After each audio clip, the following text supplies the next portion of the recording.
تلبیہ لبیک اللہم لبیک لبیک لا شریک لک لبیک ان الحمد والنعمت لک والملک لا شریک لک۔ یہ تلبیہ ہے۔ اس تلبیہ کا ترجمہ ہے لبیک حاضر ہوں، اللہم اے اللہ، لبیک میں حاضر ہوں، حاضر ہوں اے اللہ میں حاضر ہوں، لبیک میں حاضر ہوں، لا شریک لک تیرا کوئی شریک نہیں، لبیک میں حاضر ہوں، میں حاضر ہوں، تیرا کوئی شریک نہیں، میں حاضر ہوں۔ ان الحمد یقیناً ساری تعریفیں، والنعمت اور ساری نعمتیں، لکا تیری ہے، والملک اور بادشاہت تیری ہے، تمام تعریفیں اور تمام نعمتیں اور بادشاہت تیری ہی ہے، لا شریک لک تیرا کوئی شریک نہیں۔ تو یہ اس دعا کا، اس تلبیہ کا ترجمہ ہے۔ دیکھیے یہ تلبیہ ہے، یہ حاجی حج کے موقع پر یہ تلبیہ پڑھتے ہیں۔ جب حج کا یا عمرہ کا احرام باندھتے ہیں تو احرام باندھ کر یہ پڑھتے ہیں، اور احرام اس کے بعد بھی پڑھتے ہیں یہ تلبیہ۔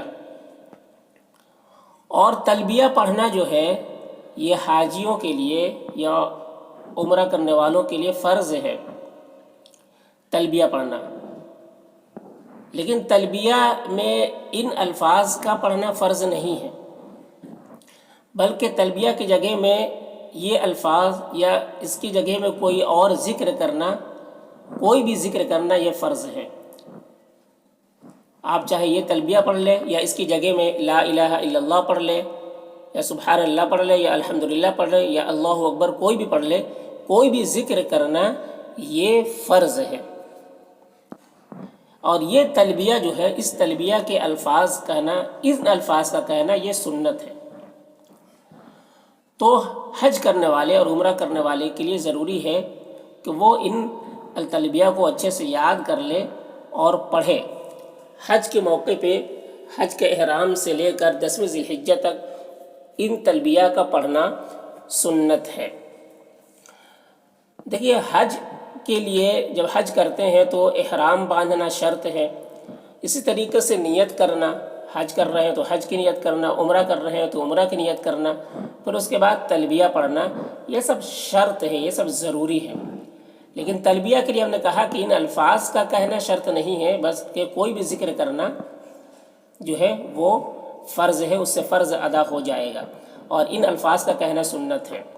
اور ہمارے نبی نے جو ہے یہی الفاظ سکھلائے ہیں، تلبیہ کے یہی الفاظ سکھلائے ہیں، اور تو اس لیے ان الفاظ کو یاد کر لے اور ایسے موقع پر انہی الفاظ کو پڑھے۔ ان الفاظ میں کسی طرح کی کوئی کمی یا بیشی کرنا مکروہ ہے، ہو بہو انہی الفاظ کا پڑھنا سنت ہے، اس میں کمی بیشی کرنا مکروہ ہے۔ دیکھیے یہ جو تلبیہ ہے یہ سب سے پہلے کس نے کہا ہے؟ سب سے پہلے جب حضرت ابراہیم اور اسماعیل علیہ السلام خانہ کعبہ کی تعمیر کر رہے تھے، اور خانہ کعبہ کی تعمیر جب مکمل ہو گئی تو اللہ نے ابراہیم علیہ السلام کو حکم دیا کہ حج کا اعلان کرو۔ تو ابراہیم علیہ السلام نے کہا یہ سنسان جگہ میں یہاں ہماری آواز کو کون سنے گا جب میں اعلان کروں گا؟ تو اللہ تبارک و تعالیٰ نے فرمایا کہ تم اعلان کرو، اس کی آواز کو پہنچانا میرا کام ہے۔ تو جب ابراہیم علیہ السلام نے اعلان کیا، حج کا اعلان کیا، تو وہ آواز جو ہے ساری لوگوں نے سنی، تمام روحوں نے سنا، پوری کائنات نے اس آواز کو سنا، اور ان تمام لوگوں نے لبیک کہا، لبیک کہا، جس کے مقدر میں حج کرنا، جس کے مقدر میں تھا، ان تمام لوگوں نے لبیک کہا۔ تو سب سے پہلے لبیک اسی وقت کہا گیا ہے، لیکن اس وقت جو یہ لبیک کہا اور لبیک کے یہ الفاظ ہی کہے، اس کا کوئی تذکرہ حدیث میں نہیں ملتا ہے، لیکن ہمارے نبی نے تلبیہ کے یہی الفاظ سکھلائے ہیں، تو ہمیں یہی الفاظ کہنا ہے۔ تو اس کی پوری جو ہے پورا واقعہ آپ کو سمجھ میں آ گیا ہوگا۔ اس کا ترجمہ اور اس کو پڑھنا کیسا ہے، کب پڑھنا ہے، اور سب سے پہلے کس نے کہا۔ تو پھر سے ایک بار دیکھ لیجیے اس کو۔ تلبیہ، لبیک اللہم لبیک، لبیک لا شریک لک لبیک، ان الحمد والنعمت لک والملک لا شریک لک۔